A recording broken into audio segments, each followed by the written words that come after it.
departed person's consciousness, Matakuchisming in the mother's womb, Okkamati enter. That is the nucleus of life.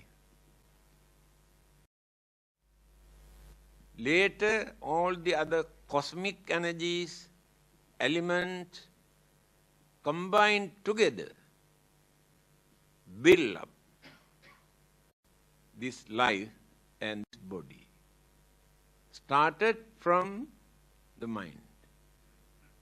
Albert Einstein said, mind must come first. Of course, when we study the followers of various religions, they use another word, soul. But the Buddhists use the word consciousness, not the soul. What is consciousness? The word vijnana, in English we say consciousness, but we cannot catch the real meaning. In that consciousness, there are 5 kinds of mental energies. There are 4 mental faculties: Vedana, Sanya, Sankhara, Vijnana. The mind divided into 4 faculties. Vedana, feeling. Pleasant, unpleasant feeling we experience through one faculties of the mind. Sanya, conceive, perceive,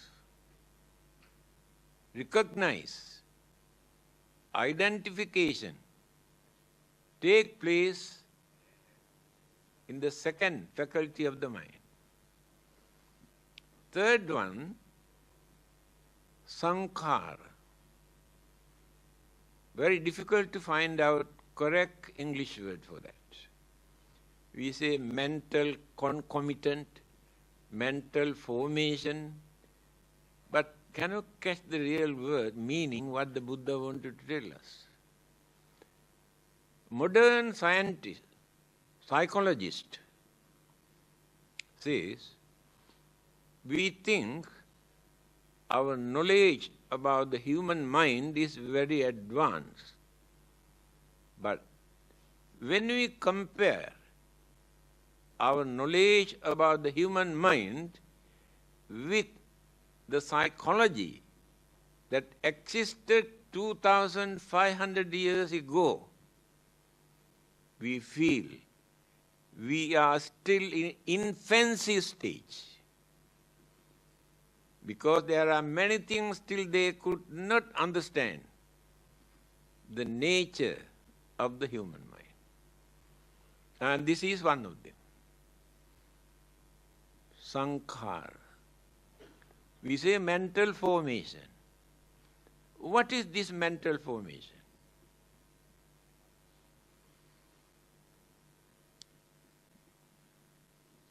All our mental activities, wholesome, unwholesome,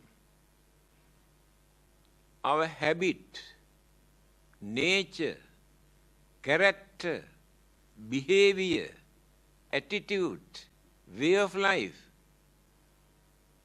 all these things are energies.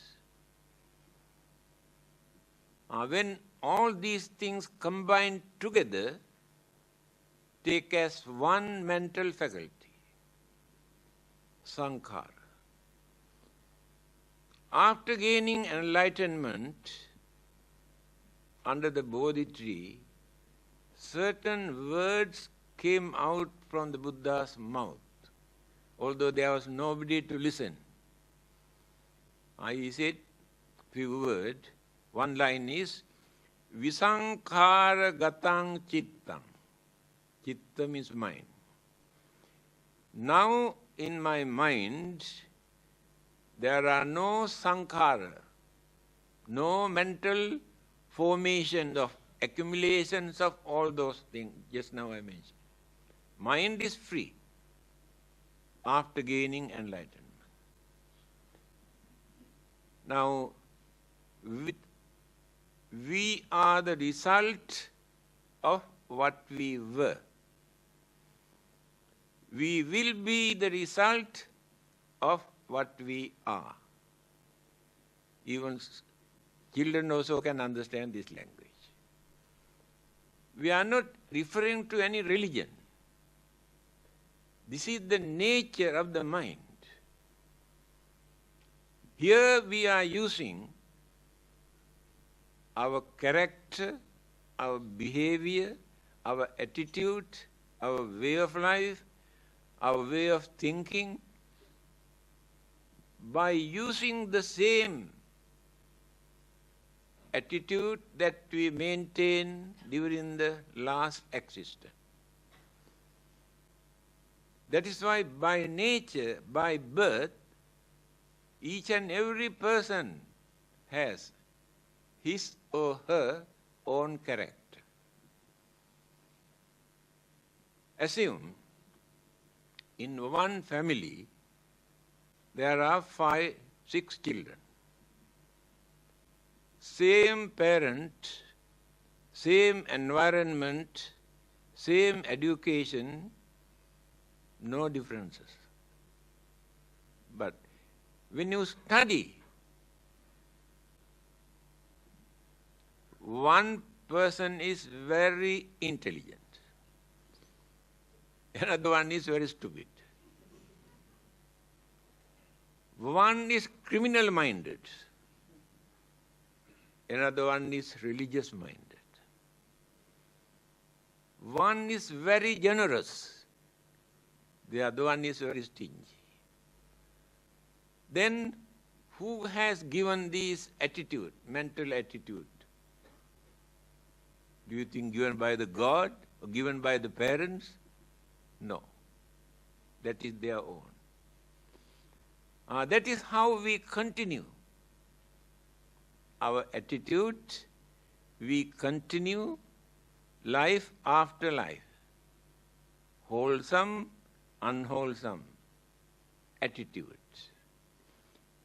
Small children very easily learn bad things. No need to teach purposely. We do not send them to school to learn bad things. We do not send them to take private tuition to learn bad things. Naturally they learn all the bad things. No need to teach. But to teach good things, you had to send them to school, we had to send them to private tuition, you had to beat them, scold them. Even then they are very lazy, very difficult to gain that knowledge. That is why we are used to do more bad things than good things. That is why from our childhood, very easily we learn bad things. Very easily we learn. Good things, we had to use our full effort to learn, otherwise cannot. Now religion is called agama. This is an ancient word. Even 2000 years ago, in a Buddhist book, we used this word, agama, religion. It's a very meaningful word. Here now they pronounce it as ugama, but the original word is agama. A means purposely. Gama means approach. Purposely we must approach. That is religion. Why? Religions never come to us. But all the other things, so many things come to us. We accept. But religions never come to us. But all the other things, so many things come to us. We accept. But religions never come to us. There's nobody to bring religion by birth. Just because we were born in Buddhist family, Christian family, Hindu or Muslim families, then our parents and elders train us, teach us to follow them. Supposing we separate few children from different religious groups, no connection with any religion, allow them to grow. They never talk anything about religion. That is why I told you they never bring religion by birth. That is why it is called agama. Purposely we must approach, we must accept, we must believe. But many other things naturally come to us, then we accept. Then our habit, nature, character, behavior, intelligence, stupidity, all these things are our nature. By nature, we maintain. Again, religion is important for us to train the mind not to continue those evil, bad attitudes, but to cultivate all the good attitudes and virtues. If religion cannot do this, there's no point of following any religion. We fight only for religious labels. They are not fighting for religion. Very unhealthy religious competition is going on. For what? To give a label. If we can remove this label, no Buddhism, no Christianity, no Hinduism, no Islam, only religion. No competition, no challenges, no jealousy, no discrimination, no hostility, because those labels are not there. They are fighting for these labels. Our religion, my religion, egoism. Our egoism works through this religion. I want to increase the number of followers of our religion. Whatever rubbish we believe in the name of religion, but we want to bring them into our religion. This is the nature. Why religious unhealthy? Religious competition is going on all over the world. If we can remove these labels, the Buddha was not a Buddhist. Do we know that? Jesus was not a Christian. Do you know that? We have given these labels. We are the followers of the Buddha or Jesus. Therefore, we are Buddhists, they are Christians. But the founders of these religions did not introduce any label. What they wanted was to guide us, to tell us what is right, what is wrong, what to do and what not to do, how to maintain peace, happiness, satisfaction in our life. These are the duties of a religion. Unfortunately, today, religion has become the main cause of violence and bloodshed and war. Then what is the use of that religion? Because they drag religion into the battlefield and try to show, we are fighting for this religion. Those who have planned to destroy World Trade Center in America. Nearly 4,000 innocent people had to face death, untimely death. All are innocent people. $1.5 trillion of property completely burned.